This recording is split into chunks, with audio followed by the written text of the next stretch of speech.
Sir Lancelot and the Very Wicked Witch by Rose Impey and Katharine McEwen. The few times Sir Lancelot had actually fought the dragon, neither had won. It was always a draw. Sir Lancelot needed a new tactic, a way to defeat Huffalot once and for all, and he knew just where to find it. But it was hard to concentrate when his pestiferous cousin, Princess Plum, pestering him as usual. "When's the fight? Are we going soon?" "Go away," Sir Lancelot told her in the end.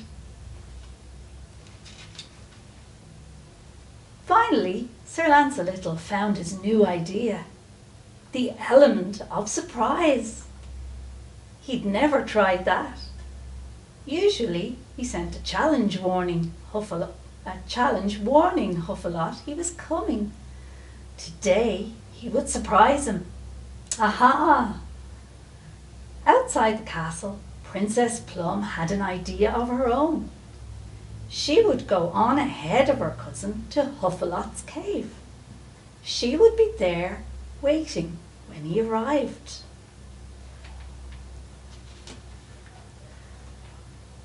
Sir Lancelot rode along on his trusty horse Harold, armed with his pointy lance and his sharp sword and his shiny shield.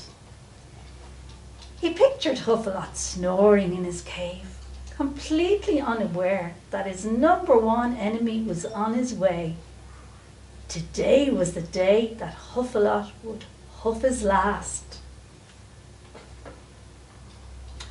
By and by, Sir Lancelot came to a clearing where a very wicked witch was stirring a cauldron. Nearby, on a rock, sat a rather familiar-looking frog. "You wait till my cousin gets you." It sounded familiar too. Sir Lancelot was tempted to ride on, but he knew the knight's code of honour, and rescuing princesses, even annoying ones like his cousin, was top of the list. But today, Sir Lancelot didn't march straight up to the witch and demand she take the spell off his cousin. This time, he would try his new tactic, the element of surprise. Aha! He hid behind a bush and waited to see what the witch was up to. She was clearly making a spell. One by one, she dropped things into her cauldron as she chanted out loud. "Snakes rattle, bees sting, rat's tail, bat's wing, cat's fur, rabbit's paw, frog's legs." The witch was about to throw the frog into the cauldron, legs and all, but she stopped and muttered, "Oh, darn and dust it! Forgot the dragon's claw." "Aha," thought Sir Lancelot, bobbing up from his hiding place. "I think I could help you there," he told the Very Wicked Witch, who was rather surprised. She was even more surprised when he offered to take her to Huffalot's cave and give her all the dragon's claws. "After I defeat him, of course," he added. The witch rubbed her bony hands in glee. "But first," said Sir Lancelot, "you must turn this frog back into my annoying little cousin." The witch was very wicked, but she was also very cunning.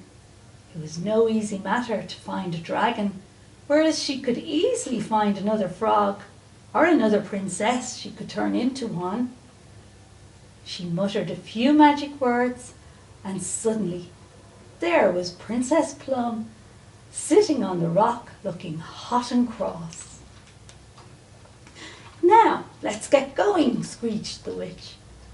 As they rode along, the very wicked witch flew over their heads on her broomstick. Get a move on, she kept telling them, but Harold refused to be hurried. Hurry up!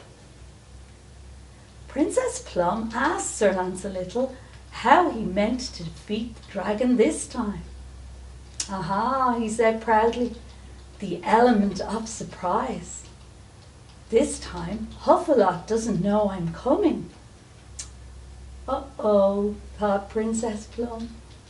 She decided not to tell her cousin that she had visited the dragon earlier and told Huffalot that his number one enemy was on his way. So, when they reached Huffalot's cave, the dragon had already filed his teeth, sharpened his claws, and fed his fire. He was more than ready for a fight. Arrgh. The witch kept well away from the dragon. Go and get me those claws, she hissed at Sir Lancelot, like you promised.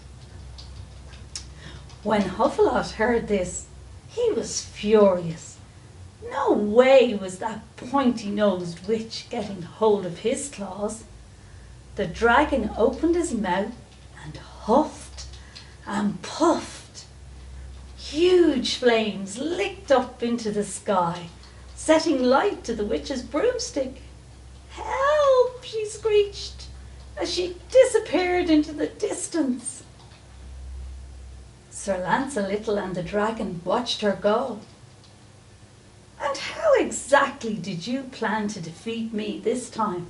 Huffalot asked Sir Lancelot. The little knight smiled as he remembered his new tactic. Aha, was all he said. He would save that for another day, when it would come as a complete surprise. Aha. The end.